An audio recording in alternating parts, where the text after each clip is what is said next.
Okay, this is take 2 of step 3. My sister's all thumbs on the video recorder today, so we've actually had to discover a new process, simply because Mercy killed the video. yeah, Mercy killed the video. Sorry. So this is the product that we're using. Quilt Basting. Sure, plenty of you know about the little trick about spraying to get your item to stick. Well, when you cut, like I was saying earlier in an earlier video, with these many fingers, it's a challenge. It's not an easy process, but lo and behold, we've just made it simplified. So you're going to want to get a cardboard box to keep the overspray from getting everywhere, because anything that spray touches, it will be sticky. Then you say this was my box, I would place it inside my box and just real light on the paper. Never heavy spray, because it will leave globs. Those globs, I couldn't say whether it's going to transfer the ink through it or not, so this is my recommendation, is just a fine mist. Then you can move on the paper. You can move the image around. Let me get that pick.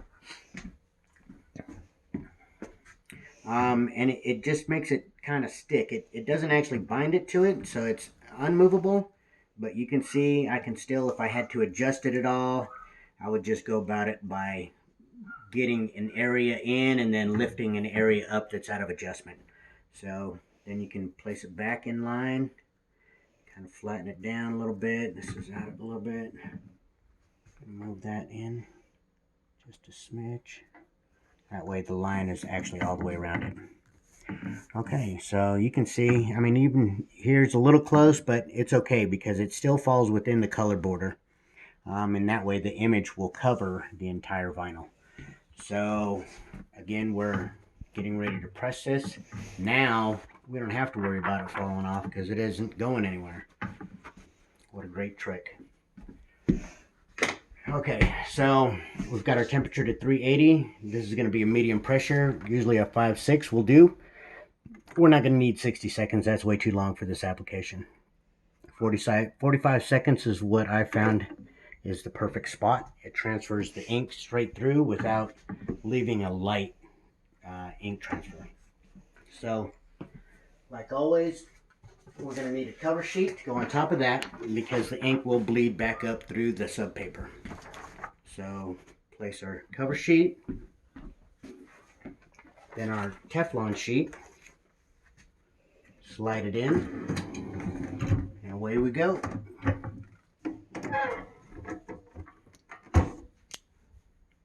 You didn't have any questions for me? No, you got questions for me. No, I think you covered everything pretty well this time. Okay. About 30 seconds to go. So in that 30 seconds... Oh, I remember my question. Now you got a question. Yeah, now I have a question. I saw somewhere that I think they were like pre-pressing the vinyl to kind of tack it down. Yeah, on some instances where you're going inside the vinyl, and I'll show you something like that. But for this, we don't like to tack it down because once you tack that down, that vinyl will shrink, and then your image will not fit on it at all. It'll throw it way off. So it kind of shrunk the vinyl. The vinyl shrinks with heat. So we pressed it for the 45 seconds. We're going to remove the Teflon sheet, the craft paper, and then this is going to be our final image. So it's going to stick to the platen, and I would recommend getting a platen that has a Teflon sheet built on it, if you can. And this is our transfer. This is through the Teflon sheet. We have to cool it down so that it's able to peel off. So using this process, you know, you're just using the coolness of the table to soak the heat up, and it goes relatively quick. With these images, I've noticed there's a lot of little fingers to them. It's just because of artwork. You can make a round image and it'll peel off fast, and it won't separate. You know, you don't have to worry about something sticking here and there. With this one, you're just going to go a little bit slower. You know, if you're using something that has a lot of edging, a lot of little fingers, a lot of little webbing, you're going to want to go slow. So I start at the base of the picture. So in other words, the difference between you and me is that I would be doing a big round one like an emoji where it's just like one round solid thing. Yeah. But where you go, because of your creativity, you do deer horns. Yeah, deer horns. That's, yeah, you wouldn't want to peel it from the deer horn from the antler side because of the little fingers. You know, there's too many little places where it'll start to separate from the paper, and you don't want it to separate from the paper. You'll see what I mean. I want it to stick to the sub paper and separate from the Teflon paper. So, you see what I mean? I want that image to stick to the paper. Okay, you see what I'm talking about? Oh, it's stuck. Okay, so to get around that... what do you do? To get around that, you just start peeling from a different edge.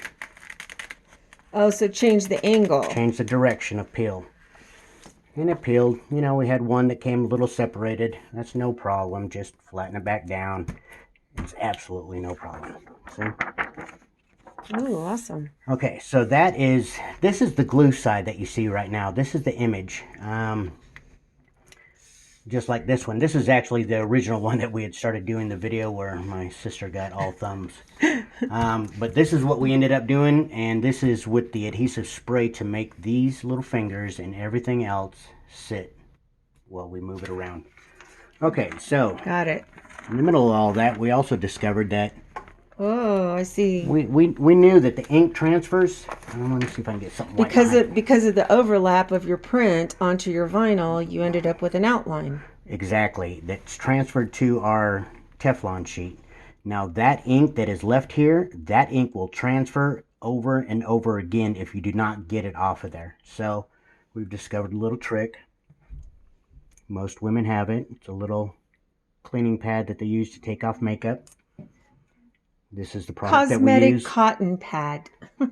Acetone remover without any vitamin E or anything else. It's just plain acetone. You can go down to the hardware store and buy this. You can buy it at Walmart. You can buy it at the dollar store. Anywhere where it's oil free. Okay, so super easy. Pad, liquid. Sorry, we have family coming home, so that's why you hear the front door. But we're gonna keep going. I put a sheet underneath it so I can see it a little easier, and that keeps it from getting onto my platen cover as well. So you can see the ink line. Can you see that? Yeah, I can. I can see the ink line. The camera's got it. So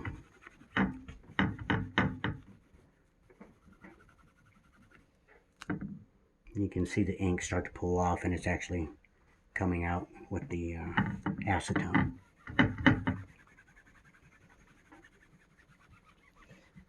So you're just going to go over everywhere that ink left a trail, because it, like I said, it will stick to everything else. It will transfer. I mean, we just do this because we're just trying to keep a clean area, because you know sublimation ink it turns into a gas, and it just keeps releasing over and over until it can't release anymore, until there's nothing left. So it'll keep transferring. So we're just trying to be extra careful. If you're doing the same image over and over and over, you can leave that outline, because it's not going to matter. It's going to be on the same outline. You just want to put your image back into that same area when you get ready to heat press it again. And you know, for the most part, it's not going to leave a dedicated line there. It'll blend into the ink that you're freshly putting on. So like if we were doing something that like here we have the Fort Stockton Panthers. So if we were doing something with sublimating with Fort Stockton Panthers, and it was the same image over and over and over again, it wouldn't matter too much, because we would just fit it into the same area. Exactly. Got it. Okay, so to show you that it's clean, I'm going to press it onto a piece of paper. And you would know, anybody that's done sublimation knows that that ink will keep transferring over and over again. If you haven't had any experience with sublimation, you're going to want to pay attention to this, because this will keep you from messing up your items last moment. You're under the gun and racing time to get the order done, and you have this issue where you left ink on there, didn't know about it, didn't think about it. You go to transfer it to your next garment, and boom, now you have an outline that wasn't supposed to be there. Okay, so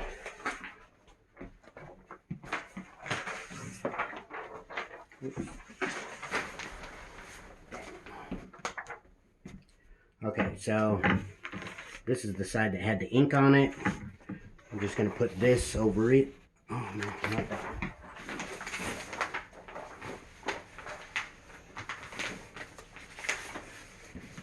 Just going to put this over it,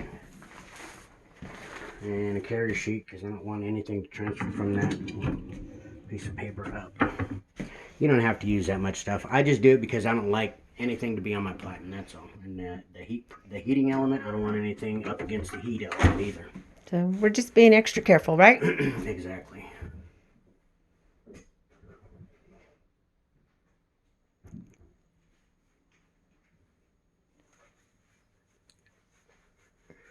While this is doing its thing, let's talk about this. Okay, so this is not the finished product. This is almost the final step. After this, you're going to say this was your piece of fabric. Actually, let's get a sweatshirt so you can see what I'm talking about. Perfect. Let me pull this because it's been long enough here.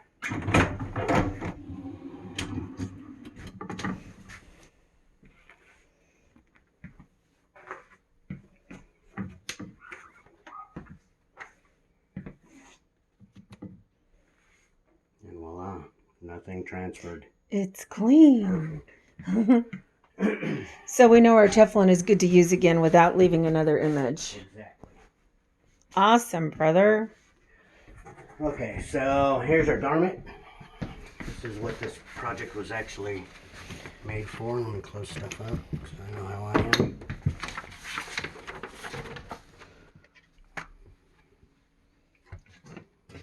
Sorry, got a lot of stuff going on in a little tiny space. Just like a real crafter. Yeah. Okay, so you wouldn't place the image this way because you need this is the glue side. You need that to actually be against the garment. So you should see your sub paper, the imprint, the logo, whatever it is, it should be on there. Now this is going to be backwards because I want them looking at each other. So when I go to press this, it'll be like this. The heating element will go down on top of it, and then when I peel it, it'll peel hot.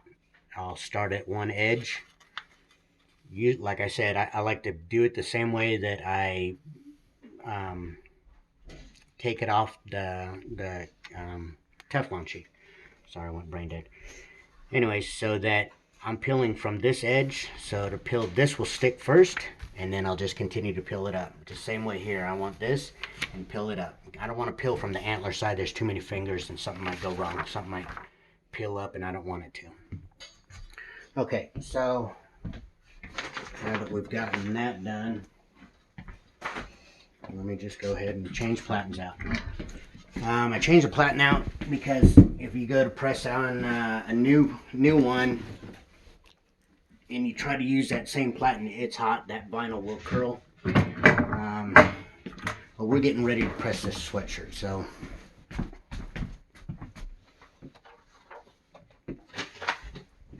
sorry.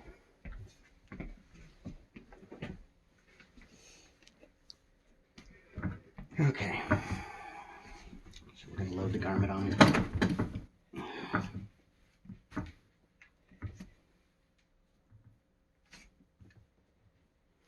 This is cotton. You could stick this to polyester, cotton, either one will work. With an outline where you're leaving ink, you got to be careful against polyester because that little shadow will show up on polyester. On cotton, as long as it's dark, it'll work. If it's a light polyester, you will see that little outer ring. You can cut the vinyl to actually fit tighter to it, and with the spray adhesive that we applied for this image, it'll work perfect. Or better yet, use the reverse offset. So you would do, when you cut your vinyl, you would cut your vinyl a little bit bigger than your image so that you'd end up having like a glow outline, right? You might do that, but me personally, I like it to where all the vinyl is actually colored. I don't want. Yeah, you could do it that way, but for my purposes, I don't want it like that. I want it to be completely covered. Gotcha.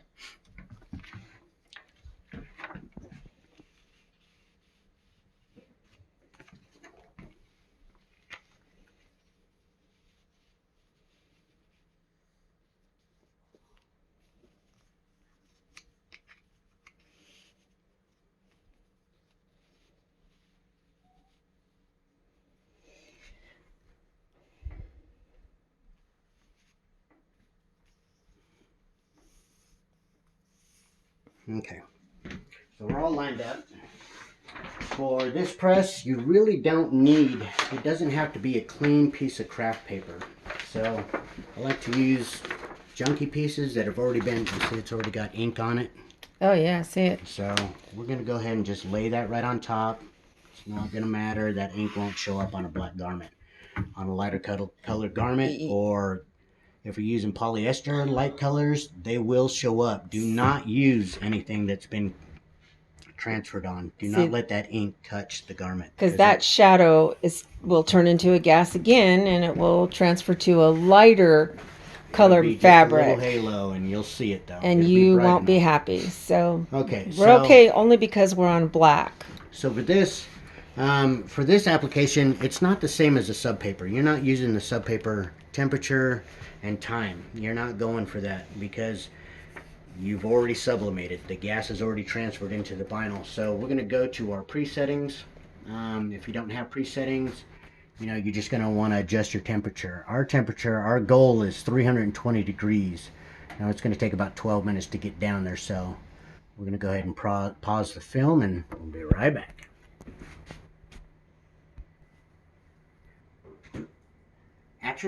Action! Okay, so we've gotten the temperature pretty close. It's 324.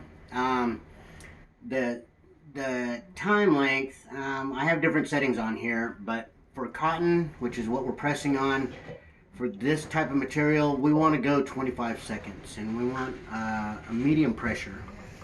If you go to 15 seconds, which is kind of average people for most vinyls, but if you do that, you might have a problem with it starting to peel off. So we go to 25, which is the recommended from Stalls, and drop the hammer. So 25 seconds. That'll go by pretty quick. Our pressure's a little high, but it's okay. We've already started pressing. It's a little thicker with the sweatshirt than it is for a shirt. A shirt would be on between 5 and 6. So that's where the adjustment. Yeah, and I would like to say how much we love this machine. This Hotronix machine is so awesome. If you guys can manage to get one, do it, because I mean it's so versatile. I know you saw earlier where my brother was changing the platens and making it easier for him to use them. So okay, so it's a hot peel. You're gonna want to hold the fabric down a little bit. Amazing. And it does sound like it sticks a little bit, and I'll show you how to take care of that.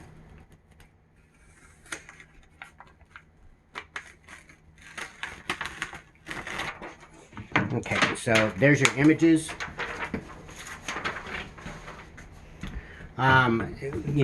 When I peel it, you can feel it kind of lifting up a little bit. So I just take the same pressing paper, stick it over. It's at 5 seconds. Same temperature. 3, 2, 1. That's it. That's done. Just so you can see, that ink will still keep transferring. That's what we were talking about. That wasn't there just a minute ago. That's it. Awesome. Okay, the reason why we did it on glow is because we want not just the image to show, but let me get turn that light out. I don't know if they'll be able to see it. We're gonna try to We're make gonna this try thing it. glow. If not, we'll have to take it somewhere else.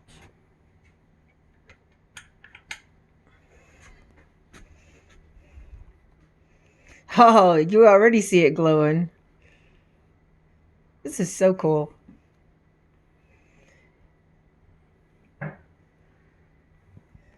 When you guys get to doing your own sublimation on glow heat transfer, you are just gonna go, wow. And like I said, this process was discovered right here, this house, this heat press, by me. Yep. And And we do. We use exclusive Stahl's vinyl. We're using Stahl's heat transfer vinyl. and that's We it. use our Hotronics. We love the products. Let me get This a is different light set. Keep going. this is what you get. I mean, it's just amazing. Look at that.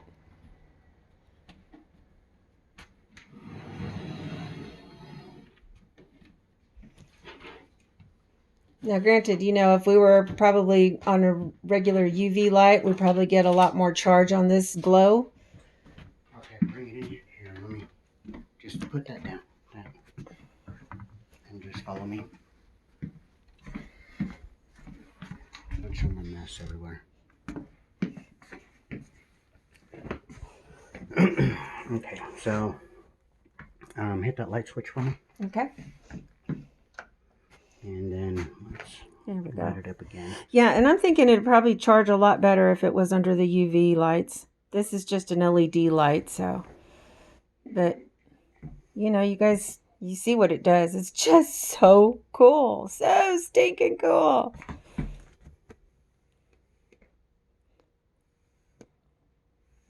I can't wait for you guys to experience this when you do yours, and you'll have to share what you do.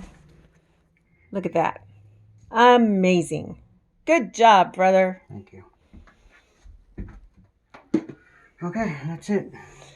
Alrighty, well, have fun with that one, guys. Enjoy. Just one more thing before we go. You're going to want to Share, like, subscribe to There you Fiddly go. Stitch. Awesome. Thanks. Have fun, guys. Bye.